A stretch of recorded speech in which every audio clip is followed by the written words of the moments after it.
Alright, Karina baby, this is Catmandu. Catmandu is a very good kitty cat. She loves me. I love her too. She's a good baby. Alright, sorry, Catmandu. So today is June 27th, and our next story is a shopping list. So, a shopping list. We have cornflowers, rice cakes, shampoo, ham, pet food, pizza, yum, bread and jam, sugar in a packet, cakes in a box, 1 dozen bagels, cream cheese, and lox, cans of cola, lots of beans, oranges, apples, and tangerines, cheese for my lunchbox, juice and tea, chocolate ice cream, all for me. There's the shopping list. Look at the little boy wrote it. Look at the mama reading it. Oh my. Okay. Let's see what we got next after the Elves and the Shoemakers, what we read yesterday. Today is Rumpelstiltskin. Oh. You need more room, Catmandu? Look how pretty her hair is, baby. She has such long hair. Alright, so Rumpelstiltskin. There was once a miller who was very poor, but he had a beautiful daughter. Now, it once happened that he had occasion to speak with the king, and in order to give himself an air of importance, he said, "I have a daughter who can spin gold out of straw." The king said to the miller, "This is an art in which I am most interested. If your daughter is as skillful as you say she is, bring her to the castle tomorrow, and I will put her to the test." Ouch. Accordingly, when the girl was brought to the castle, the king conducted her to a chamber which was quite full of straw, gave her a spinning wheel and a reel, and said, "Now set to work, and if between tonight and tomorrow at dawn you have not spun the straw into gold, you must die." Thereupon he carefully locked the chamber door, and she remained alone. There sat the unfortunate miller's daughter, for the life of her did not know what to do. She had not the least idea how to spin straw into gold, and she became more and more distressed, until at last she began to weep. Then all at once the door sprung open, and in stepped a little man who said, "Good evening, Mistress Miller. Why are you weeping so?" "Alas," answered the maiden, "I've got to spin gold out of straw, and I don't know how to do it." Then the little man said, "Wait, will you give me, what will you give me if I spin it for you?" "My necklace," said the maiden. The little man took the necklace, sat down before the spinning wheel, and whirled in a trance. The wheel was full, when he fixed another reel, and whirled twice round, and that too was full. And so it went on until morning. When all the straw was spun, and all the reels were full of gold, immediately the sun rose, and the king came, and when he saw the gold, he was astonished and much pleased, but his mind became only the more avaricious.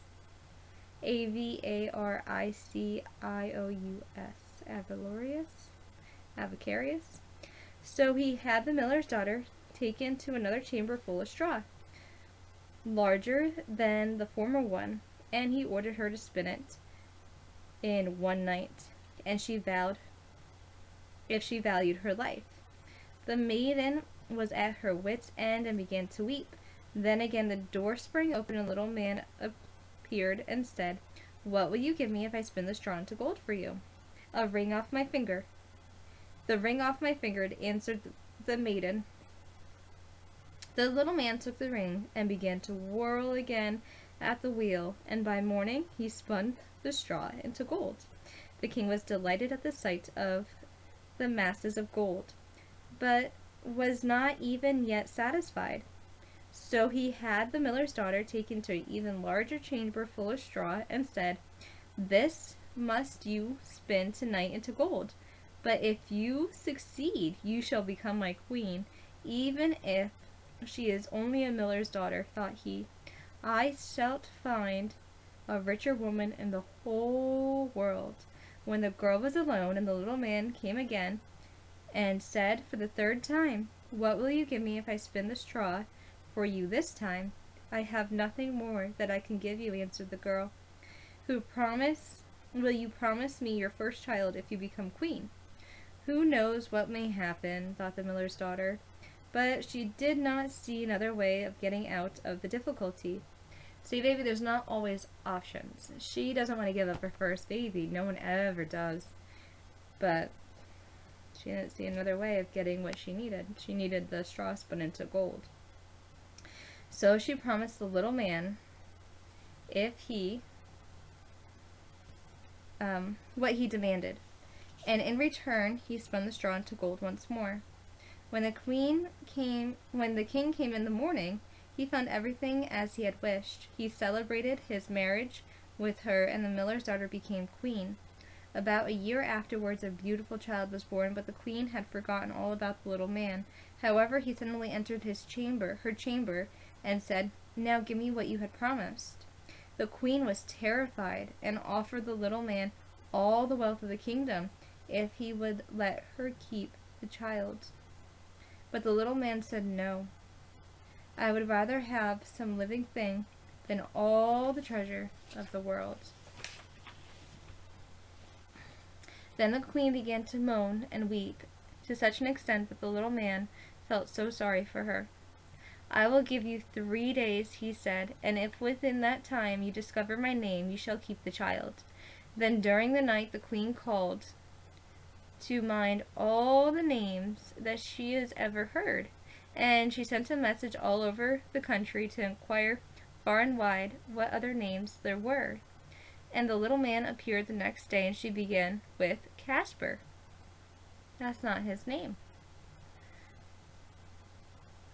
Balthier, Melchner, and mentioned all the names which she knew, one after the other. But at every one the little man said, "No, no, no, that's not my name." The second day she had inquired, made all rounds to the neighborhoods for all the names of all the people living there, and suggested that the little man all the most unusual and strange names. "Perhaps your name is Cowribs, or Spindle Shacks, or Spider Legs." But he answered every time, "No, no, no, that's not my name."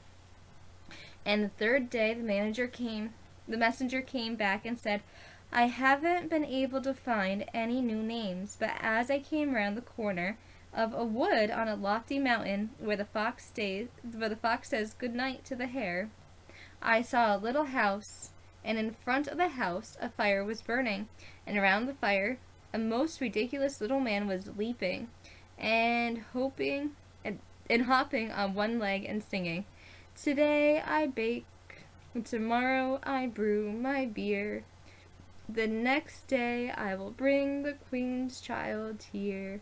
Ah, lucky 'tis that not a soul doth know that Rumpelstiltskin is my name. Ho, ho!'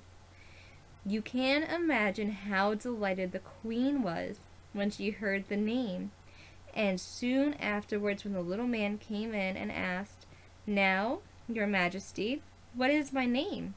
At first she asked, 'Is your name Tom?' 'No.' 'Is it Richard?' 'No.' 'Is it by chance Rumpelstiltskin?'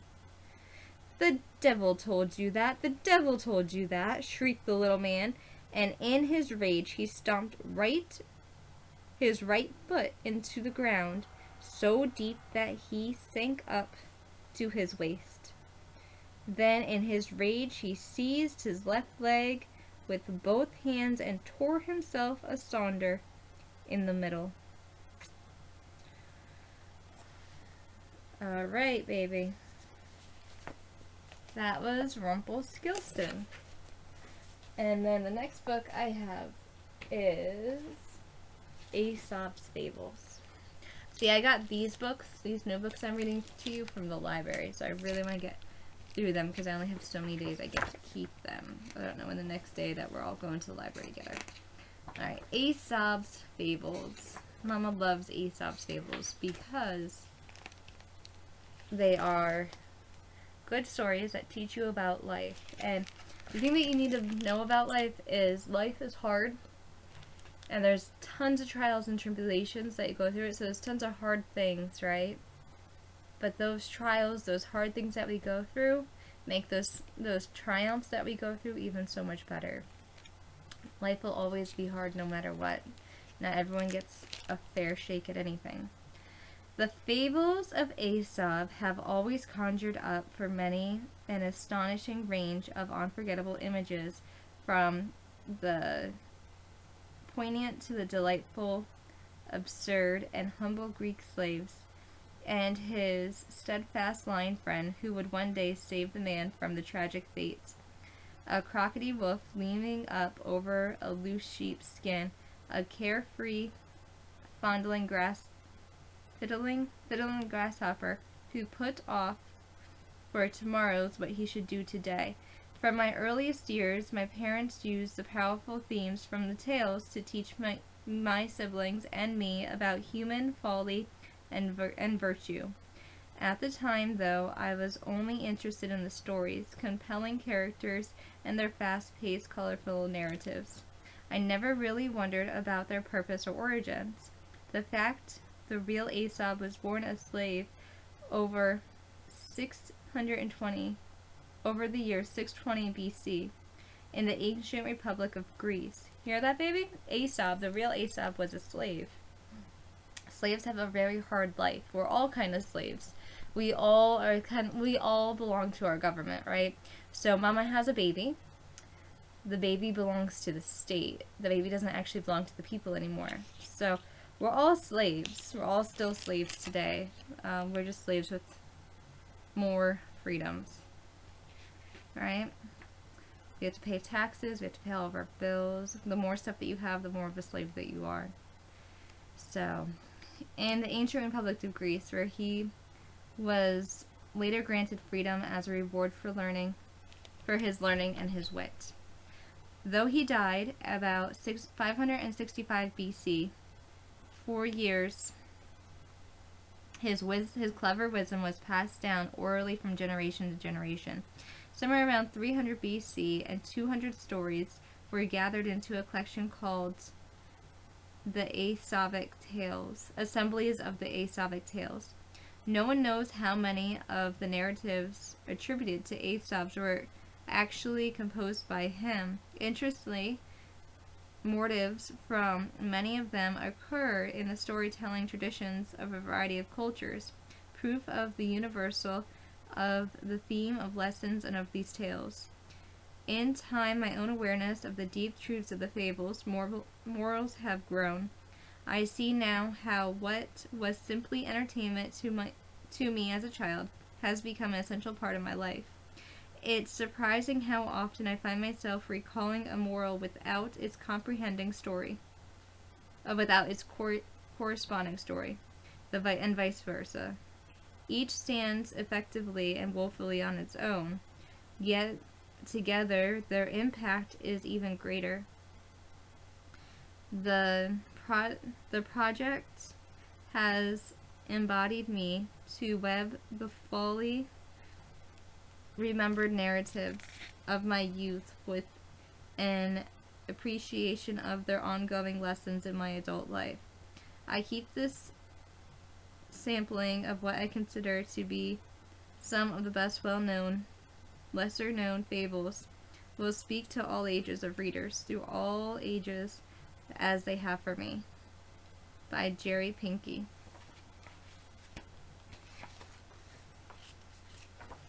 So that's the man who wrote this book, was Jerry Pinkney. See? And these are the Aesop's Fables that were passed down from one generation to the next, and was not even really written by Aesop, but was impacted by Aesop. Isn't that just amazing? The things that people will do for other people. The Shepherd Boy and the Wolf. Every day a poor shepherd sent his son to take their few sheep out to pasture. "We can't afford to lose even one," he would tell the boy, "so keep a close eye on them. And if you see a wolf, shout as loudly as you can, and the whole village will come to drive the wolf away." Day after day the shepherd boy sat alone in the meadow. "I wish a wolf would come," he said to himself one day. And at last then something would happen. When the boy had the idea, jumping to his feet, he cried, "Wolf! Wolf!" as loudly as he could. Sure enough, the shepherd and the farmer and the milkmaid and the baker all came running. But when they reached the meadow, all they found was the shepherd boy laughing at their troubles. "There's no wolf here," he shouted. "We've better things to do than run all this way for nothing," muttered the angry townfolk to one another. That night the shepherd boy promised his father he would never play such a trick again. But a few days later, as he was watching the sheep, the boy became restless again, thinking of how amusing the last trick had been. He drew his breath and he shouted, "Wolf! Wolf!" Again the villagers came running, but then they saw no wolf. They again grew angry. "There was a wolf, I swear," the shepherd boy insisted. "He ran away when he heard you coming." But no one believed him. And they went home grumbling. The very next day the shepherd boy took the sheep to the meadow again, but just as the sheep started to graze, he saw a dark shape with glowing eyes lurking in the shadow of the trees. "Wolf!" he shouted as loudly as he could. The animal growled and crept closer. "Wolf! Wolf!" cried the frightened boy, but no one came, and the wolf leaped on the sheep, dragging it away into the forest. No one believes a liar. The Grasshopper and the Ants. That was the lesson, baby. He lied twice to get people to come because he was bored. See the shepherd boy?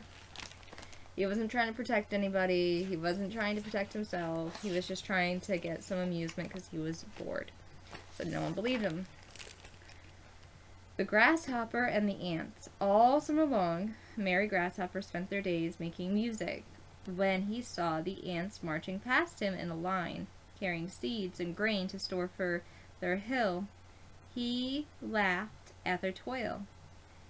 "How foolish to work so hard in the hot sun," the Grasshopper cried. "Summer is the time to play and sing. There's time enough to worry about winter when the first snow falls." But when the days grow short and the first snow falls, the Grasshopper could find nothing to eat. Shivering in the cold, he came to ask the ants for help. "Please, can't you spare me a seed or a leaf?" he begged. "I'm too hungry to even sing." The ants shrugged in disdain. "We worked hard for our food, and we have none to spare," they said. "All summer long you made nothing but music, and all winter long you can dance. All winter long you can dance. Don't put off for tomorrow what you should be doing today." Alright, there's the poor Grasshopper. In the summer he's playing his music, in the winter he is so hungry. Alright, baby, I think that's going to be the last one for today. I love you. You know that? I love you and I miss you and I can't wait to see you and hold you and take you places. I'm really hoping that that's going to happen soon. Mama is someone need to be able to talk to you. I love you so incredibly much, baby. Alright, how about The ants go marching one by one, hurrah, hurrah. The ants go marching one by one, hurrah, hurrah. The ants go marching one by one, the little ones stop to suck his thumb. They all go marching down to the ground to get out of the rain. Boom, boom, boom, boom, boom, boom, boom, boom. The ants go marching two by two, hurrah, hurrah. The ants go marching two by two, hurrah, hurrah. The ants go marching two by two, the little one stops to tie his shoe, and they all go marching down to the ground to get out of the rain.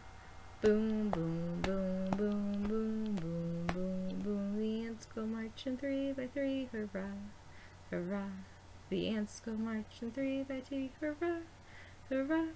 The ants go marching three by three, the little ones stop to get some keys, and they all go marching down to the ground to get out of the rain. Boom, boom, boom, boom, boom, boom, boom, boom. The ants go marching four by four, hurrah, hurrah. The ants go marching four by four, hurrah, hurrah. The ants go marching four by four, the little ones stop to shut the door. They all go marching down to the ground to get out of the rain. Boom, boom, boom, boom, boom, boom, boom, boom. The ants go marching five by five, hurrah, hurrah. The ants go marching five by five, hurrah, hurrah. The ants go marching five by five, the little one stops to take a dive, and they all go marching down to the ground to get out of the rain. Boom, boom, boom, boom, boom, boom, boom, boom. The ants go marching six by six, hurrah, hurrah. The ants go marching six by six, hurrah, hurrah. The ants go marching six by six, the little one stops to pick up sticks, and they all go marching down to the ground to get out of the rain. Boom, boom, boom, boom, boom, boom, boom, boom. I love you. Alright, how about Lila Tove and good night to you. Lila Tove, may your dreams come true. We sing Lila Tove, may Israel protect you throughout the night until we reach the morning light. Karina, baby, your mama loves you. Just like Papa always used to say, Mama's his sun, Papa's my moon, and you're a rainbow baby, and we love you so incredibly much, baby. I love you, and I miss you. Can't wait to hold you. I can't wait to see you. I love you. Good night, my baby.